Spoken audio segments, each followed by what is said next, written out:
now has 581 people who have tested positive from the beginning.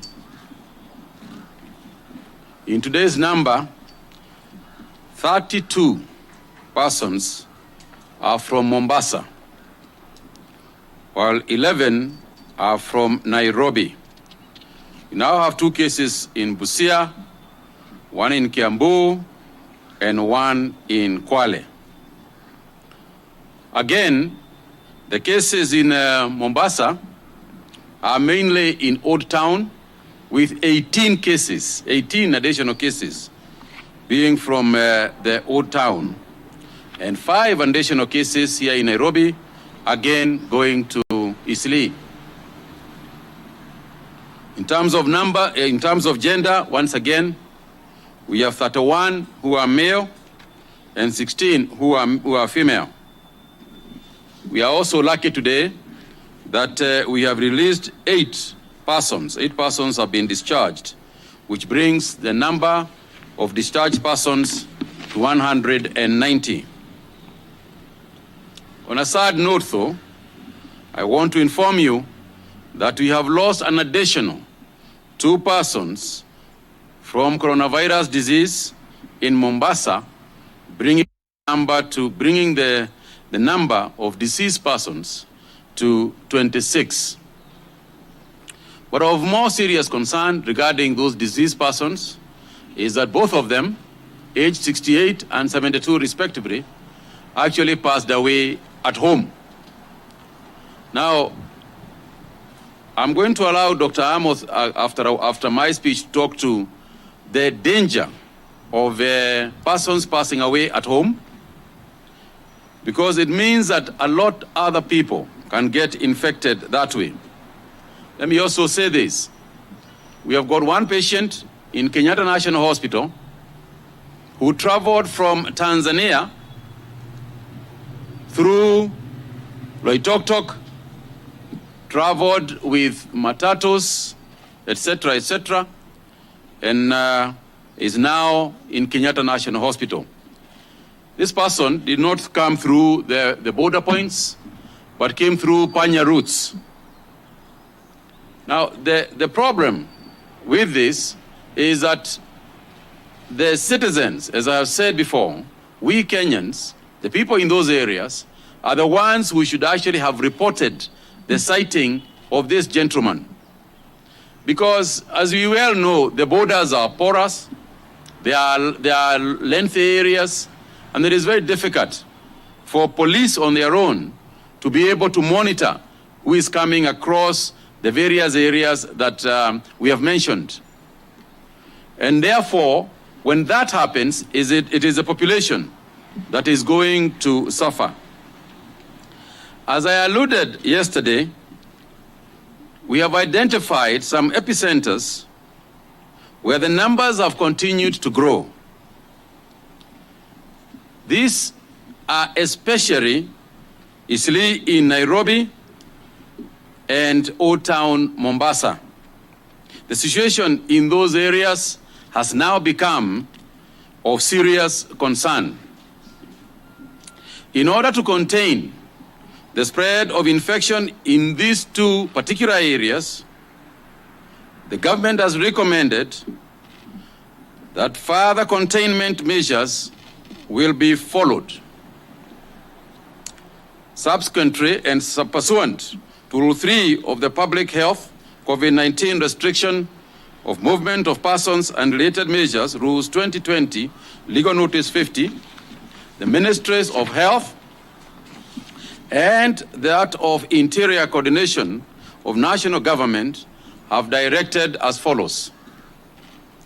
There shall be cessation of movement in and out of Eastleigh area of Nairobi with effect from today, the 6th of May, 2020, at 7 p.m.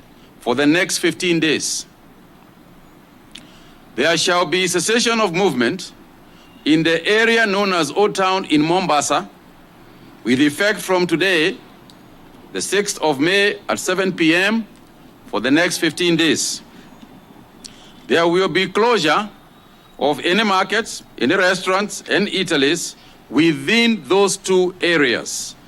That is the area of Eastleigh in Nairobi and Old Town in Mombasa, with effect from 6 May 2020 at 7 p.m. for the next 15 days. Further, the government has also said that the cost of targeting testing and quarantine and government quarantine facilities shall be met by the government. Kenyans should therefore forthwith not be afraid. Let me repeat that. Effective today, government quarantine facilities will be occupied by those told to do so by the Ministry of Health. Will be given that facility free of charge. This is to facilitate those who may feel that they do not want to go for testing because of the cost of quarantine. That is no longer the case.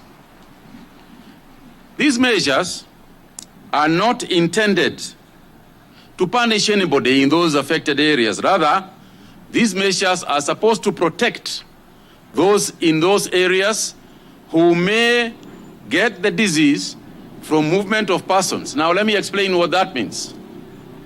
It therefore means that movement within those areas, when you are going to buy something, when you are going to unnecessary outing for a few people, if you are going to shop, then you can do so. What you cannot do is to leave the area to go to another area. And this will be clarified, the specific geographical locations will be clarified in the order by the Ministry of Interior Coordination and Interior and Coordination of National Government. Public transportation is not allowed to go into those areas, again for the same reason that we have given. And as I said, and I want to make it clear, is that this cessation of movement is essentially to protect those within those areas and those in the rest of the towns from infection. As we continue to provide protective equipment to our healthcare workers, I also want to urge institutions to be accountable for what they have received. We have observed that some unscrupulous individuals are selling PPEs when delivered to their institutions. I want to warn that such individuals will be arrested and face criminal charges, because that is theft. And not only is it theft, it is theft at a very, very bad time. Before I proceed, there are other measures that we have taken in Mombasa, particularly to do with the area of transportation, and I want to invite CS Macharia to talk to those issues.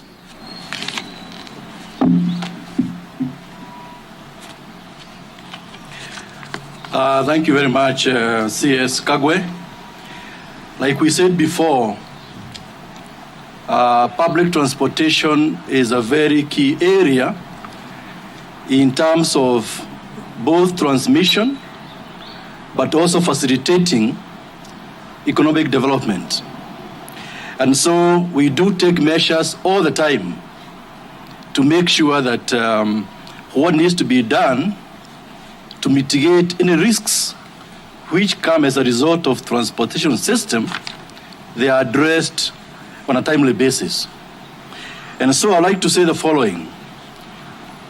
You've heard before about the risk of having the truck drivers, especially the ones carrying cargo into the region, transmitting the virus, say from Mombasa, going to the west in Malaba, and going to other countries in the region. And so, as a region, we have agreed that henceforth, all truck drivers leaving, for example, our country, going into the neighboring countries, have to be tested at least 48 hours before they leave Nairobi or Mombasa. That is important because by the time they get to Malaba, they have to show the certificate that they are COVID-19 free, and that will be mandatory. That also applies to drivers coming from other regions like Uganda and Rwanda.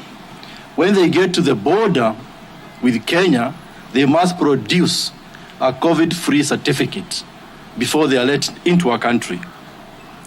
And so, because of this, we would like to also require that all drivers going into Mombasa Port, all drivers going to Nairobi ICD, all drivers going to Naivasha ICD to carry transit goods before they are let into those facilities, before they are let into Port of Mombasa, ICD Nairobi, or ICD Naivasha, they must produce that COVID-free certificate. Otherwise, they will not be allowed to get into the port. Secondly, they have to be tested, like we said before, every 14 days. Every 14 days, so the certificate to be valid for only 14 days. Thereafter, they must show that it's actually been renewed. Let me also say, like what Waziri has said about the Port of Mombasa. The port, as you know, has been identified as one of the hot spots. Before COVID, Mombasa Port was employing 6,200 people, members of staff. And so what we decided now and given directives is that only the core business, only the core functions will remain at the Port of Mombasa. And this is loading of cargo from the ships and also loading cargo onto the ships for exports. And so the number of employees at the Port of Mombasa has been reduced from 6,200 to 4,000. The rest of the staff have been asked to stay home, in addition to the ones we've asked to stay home before. For example, we had insisted that anybody above 58 years had to stay home, even if he or she was in a core mandate, core function. And then secondly, we have insisted the other hygiene issues had to be followed very diligently. Washing of hands, sanitizers, non-use of lifts, all those other interventions still continue. Let me also, Waziri, briefly mention about the commuter rail.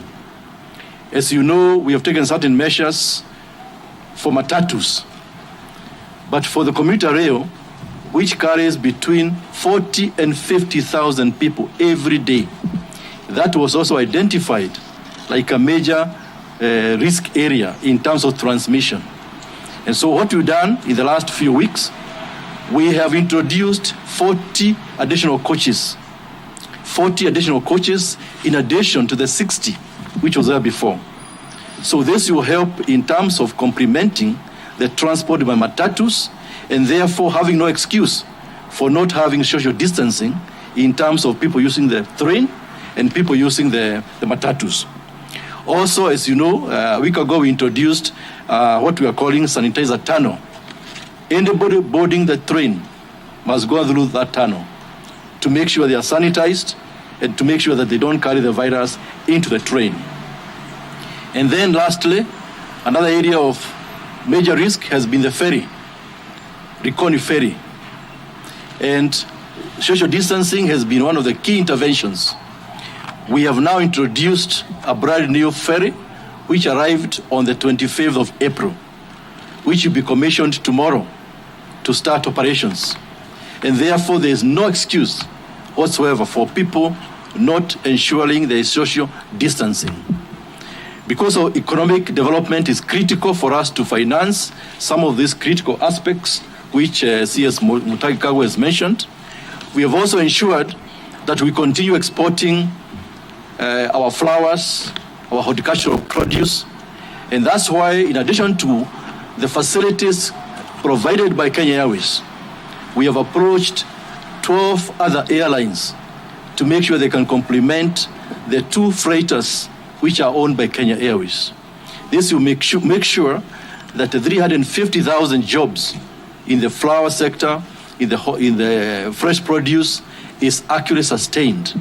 And we are discussing how this additional capacity will be implemented through this additional 12 airlines which we have agreed that they supplement in terms of airlifting the cargo for the external destinations. Thank you, Waziri. Asante sana.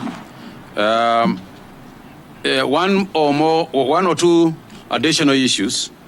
One of them has got to do with the arrival of some patients. Arrangements have been made for those people who had gone to India at their own costs. Let me add, at their own costs. Some patients will be returning home, I believe, today.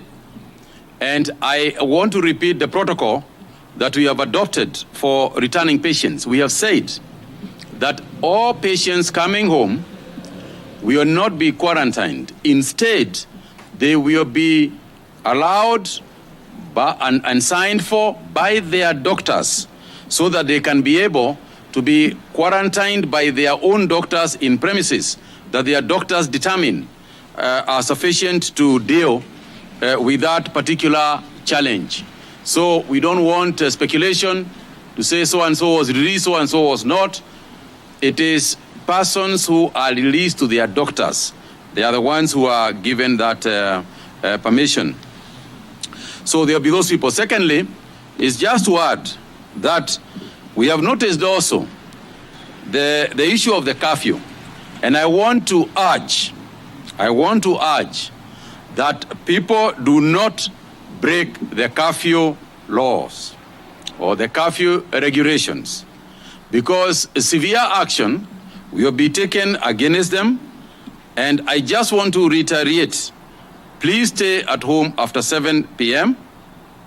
And in addition to that, we are asking our citizens, as we had done earlier, if you do not have to work from an office, work from home. And as I said, it is important for us to do this. It is important for us to practice this. Because for those people who have been saying lockdown, lockdown, essentially that is what it would mean. It would mean that every person works from home. So we might as well, before a lockdown, or rather than announce a lockdown, we might as well just stay at home and work from home. And we have reiterated this. So nitaka kuongeza hapo kidogo, niwaambie ndugu zetu na dada zetu wale ambao wako area zile nilitaja, area ya Eastleigh hapa Nairobi, area ya Old Town pale Mombasa, tunajua ya kwamba yale maneno tumetenda itakuwa nguvu kidogo kwenu, ni ngumu kidogo, kwa sababu mtu hawezi kufanya vile amezoea na vile hufanya kila siku. Lakini ni lazima tulinde watu, ni lazima tulinde Wakenya pahali popote walipo. Na sisi tunajua watu wakifuata sheria, wakifanya vile tunasema, hii virusi itakomishwa. Hapo ndani ndio wale ambao wameambukizwa na hiyo virusi wawekwe katika quarantine facility. Wakati huo kutakuwa na testing, itaongezwa huko hizo area ya Eastleigh. Tumekuwa huko tukifanya testing, ndio tumeelewa ya kwamba iko hiyo shida. Vile tunatembea area zingine, tunajua na tunaendelea kufanya testing area ya Kawangware, na pia tunaangalia ni area zingine, na tukiona virusi imezidi hizo area, ni lazima tunafanya vile tumefanya na hapa na area za Eastleigh na Old Town Mombasa. Kwa hivyo tunawasihi watu, tafadhali tufuate sheria, tafadhali tufanye vile serikali inasema, kwa sababu serikali inataka kuona mema yakifanyika. Hatutaki kuona watu wakikufa wakiwa nyumbani kwa sababu wanaogopa kupelekwa quarantine, tafadhali, ukiwa mgonjwa, ukijisikia unasikia ugonjwa, tafadhali nenda hospitali, kwa sababu mgonjwa yeyote lazima alindwe na akiwa ni mama analindwa na mzee, akiwa ni mzee analindwa na mama, basi na yeye pia atapata virusi.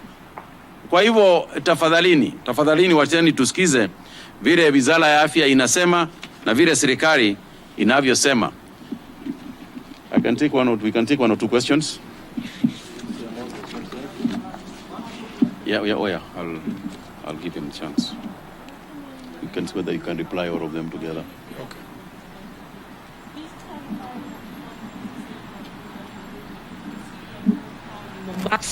Particularly during the day, does this mean they don't leave their houses? Which particular businesses will be closed? We know Eastleigh particularly is a business hub. How will this all work out for those who will be affected, to understand clearly how this will be done and whether there will be any repercussions for those found walking around during the day?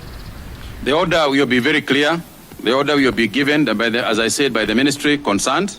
They will give an order, but effectively what it means is that you cannot go into Eastleigh and persons within Eastleigh cannot leave the area of Eastleigh.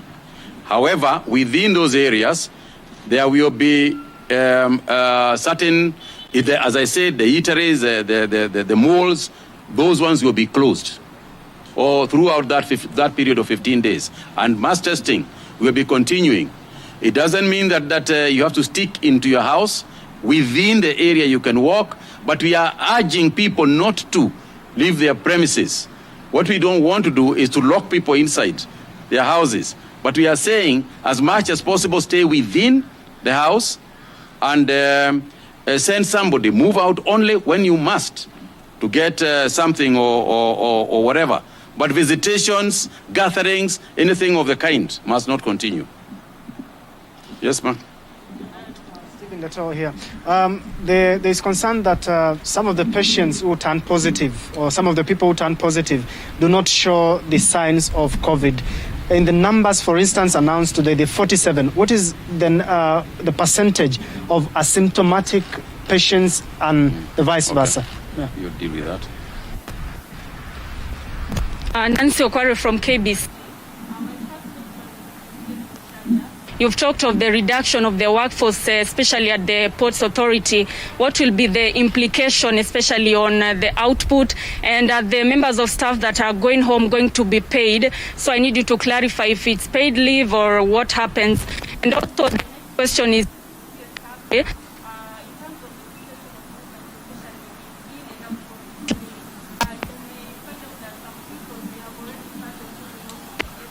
before 7 p.m. So, you may find out that some people may have already started moving out of the estate before 7 p.m.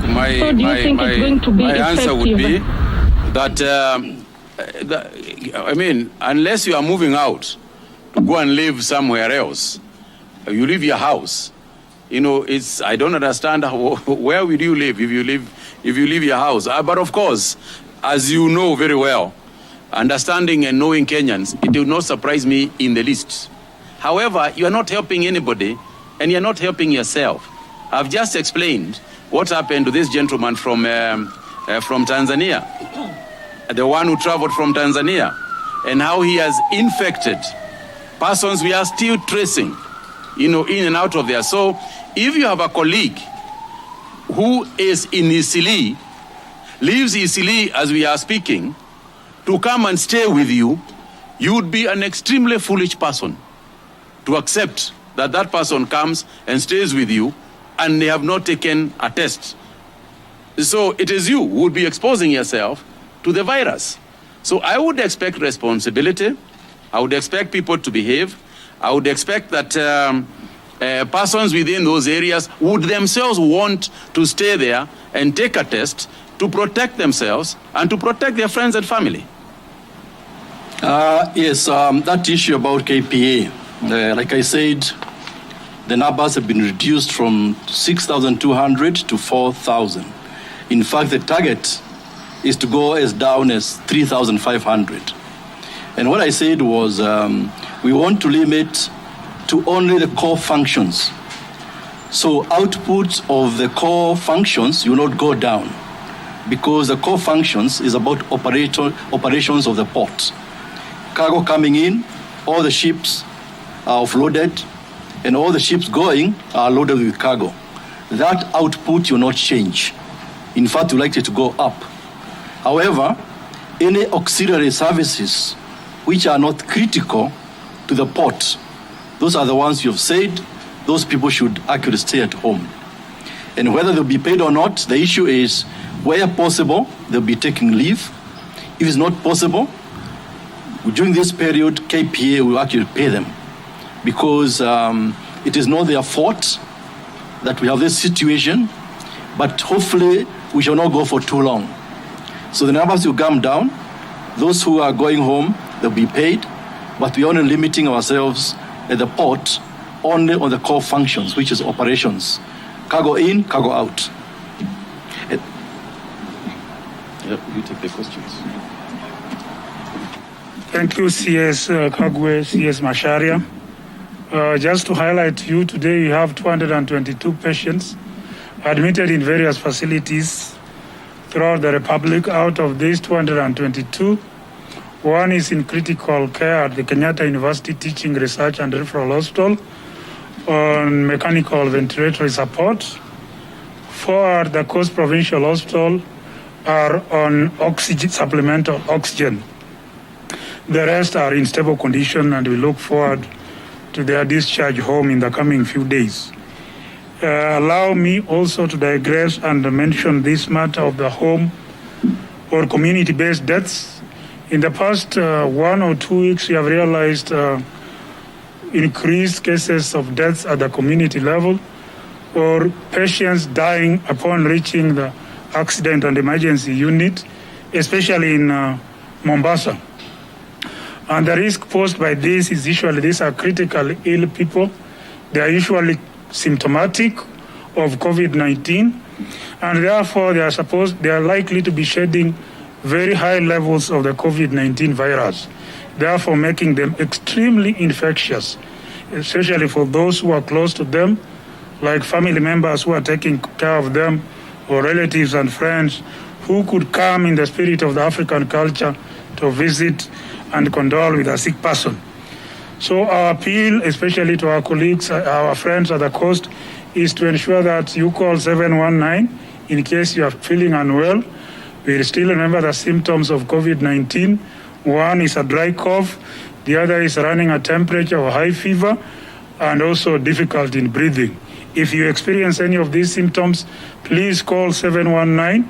And remember, we have ambulances also stationed in Mombasa, which can quickly respond through the rapid response teams to be able to pick you and take you for healthcare attention. In terms of the numbers reported today, the 46, because this is a small fraction, almost 90% of them were symptomatic, meaning these were people who are just picked by routine targeted testing. It's only 10 of them or so, 10% of them were exhibiting symptoms, and many of them were also exhibiting very mild symptoms.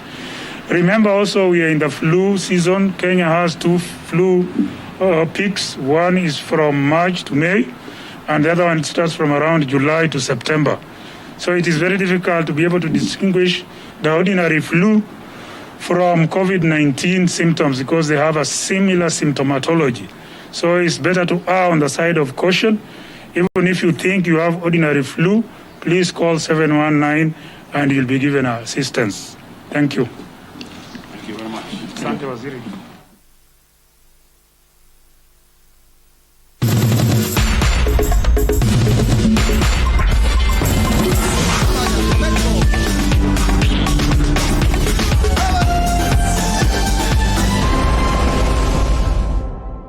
The coronavirus is spreading rapidly across the world, and currently there is no cure or vaccine against it. It spreads through tiny droplets